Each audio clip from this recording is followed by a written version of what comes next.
Oke, baik saudara-saudara, di sini kita masih kembali membahas tentang pernyataan-pernyataan dari beberapa netizen ya. Sebelumnya, apa kabar nih dengan kalian? Semoga kita semua dalam keadaan sehat dan berada di lindungan yang Maha Kuasa. Di sini, saudara-saudara, ada beberapa konten kreator ya. Ini saya kutip dari TikTok, di mana ini tentang oknum, saudara-saudara. Tentang nyanyian bandar terhadap oknum. Seperti apa pernyataannya? Langsung saja kita saksikan. Saya itu membayar di Polres Labuan Batu. Halo Bapak Kapolri, Bapak Listio Sigit Prabowo. Ini ada masyarakat sedang bernyanyi. Nyanyinya sangat merdu liriknya, ya. Jadi di liriknya itu dia mengatakan Polres Labuhan Batu menerima suap, menerima uang stabil 160 juta per bulan tiap tanggal 10, untuk Kasat 80 juta, untuk Kanit 20 juta, untuk tim 8 juta per bulan. Jadi di liriknya ini si penyanyi ini ingin Propam memproses orang-orang yang dia sebutkan itu. Kira-kira apa judul lagunya ini kita buat Pak Kapolri? Karena Bapak Kapolri kan yang lebih berhak menentukan judul lagunya ini. Tapi isinya itu, Mapolres Labuan Batu menerima 160 juta per bulan, 80 juta untuk Kasat, 20 juta untuk Kanit, 8 juta untuk tim per bulan. Jadi itu baru dari satu orang uang stabil. Nggak terbayang kalau dari puluhan orang yang memberikan uang stabil setiap wilayah dan di seluruh Indonesia. Oh, pantas gaji 3 juta, 4 juta, rumah mewah-mewah ya. Kira-kira Pak Kapolri apa judul lagunya kita buat? Apa kira-kira? Apa ya kira-kira untuk masyarakat Indonesia, apa kira-kira kita buat judul lagu yang dinyanyikan Bapak ini? Tapi kalau pencipta lagu ini polisi, tapi yang menyanyinya warga. Kira-kira apa kita buat ya judul lagunya ya? Apa ya? Tunggu kupikirkan dulu ya judul lagunya.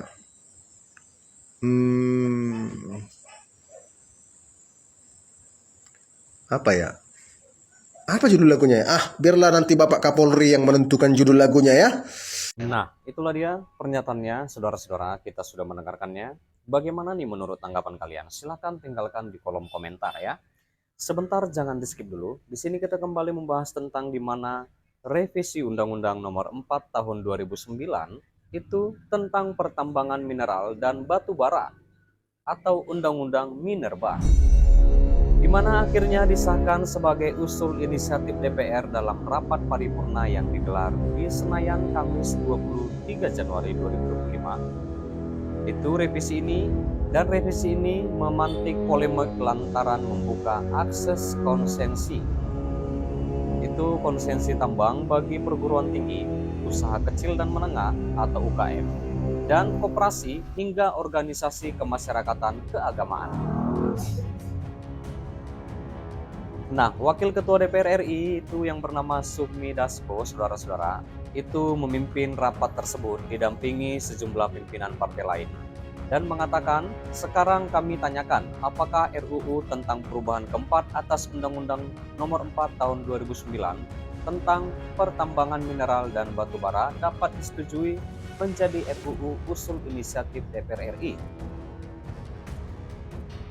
Iya. Itulah yang ditanyakan oleh Sufmi Dasko. Ucapnya juga setuju, kata anggota dewan yang lain, seketika Dasko mengetok palu dalam sidang tersebut. Iya.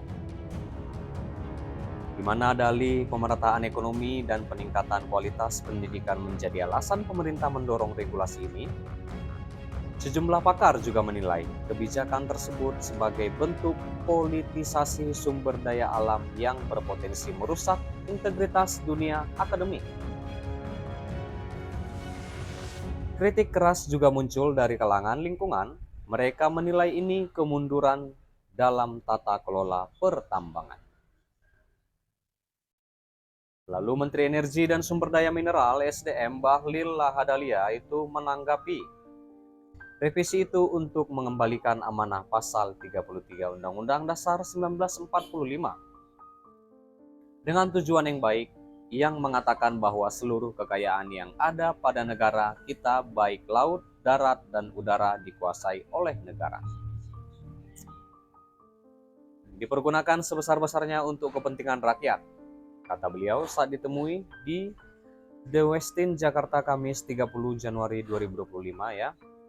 Ini kan bagian dari retribusi, bukan dipergunakan sebesar-besarnya untuk kepentingan pengusaha. Kan begitu? Iya. Itu kata Pak Bahlil ya, saudara-saudara. Nah, lalu sejumlah politikus di lingkaran Presiden Prabowo Subianto itu, saudara-saudara, bercerita bahwa salah satu tujuan bagi-bagi konsesi tambangan untuk perguruan tinggi adalah agar dosen dan mahasiswa seirama dengan pemerintah seperti di era pemerintahan Joko Widodo. Pada masa kepemimpinan Jokowi, saudara-saudara, pemerintah ditengarai membungkam kritik dari kampus dengan memberikan gula-gula jabatan kepada petinggi kampus. Direktur Eksekutif Institute for Essential Service Reform yang bernama Feby itu menilai revisi RUU Minerba mestinya diarahkan kepada peningkatan nilai tambah, bukan malah memberikan konsensi tambah. Dan dalam melakukan transformasi ekonomi, sektor mineral kita harus diubah pengolahannya, bukan dengan cara membagi-bagi izin, kata Feby ya. Itu saat dihubungi pada 27 Januari 2025, tepatnya di hari Senin. Dan Feby juga menilai, jika ingin memanfaatkan pemberdayaan sebagai modal pembangunan, maka yang harus dibenahi pengelolaannya 3 tahun terakhir, kata Feby. Sektor tambang menjadi sorotan. Izin tambang banyak yang tidak beres, seperti skandal timah itu kan besar-besaran. Kemudian nikel yang melibatkan relawan Jokowi yang di Sulawesi Tenggara, kata Feby. Itu menunjukkan tata kelola mineral kita nggak beres. Justru sektor itu yang diperkuat. Iya. Konsensi tambang yang diberikan tidak cocok sebab bisnis tambang padat modal dan butuh ketelatenan dari tenaga profesional.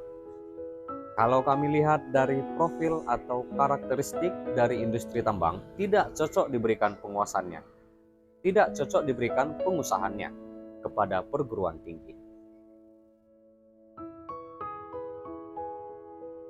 Atau usaha kecil dan menengah, koperasi modal, kemampuan bisnis hingga jaringan yang bisa mengakses teknologi. Ini bisnis jangka panjang.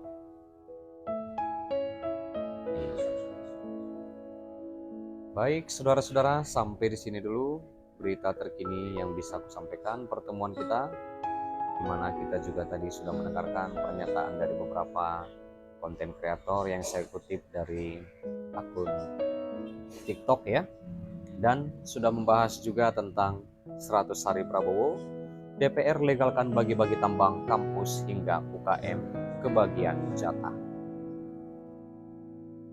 Dan pastinya terima kasih juga buat saudara-saudara yang sudah menonton, yang sudah support aku. Terima kasih. Jangan lupa di like, berikan komentar kalian di bawah, dan please share video ini dan subscribe dan nyalakan loncengnya. Terima kasih.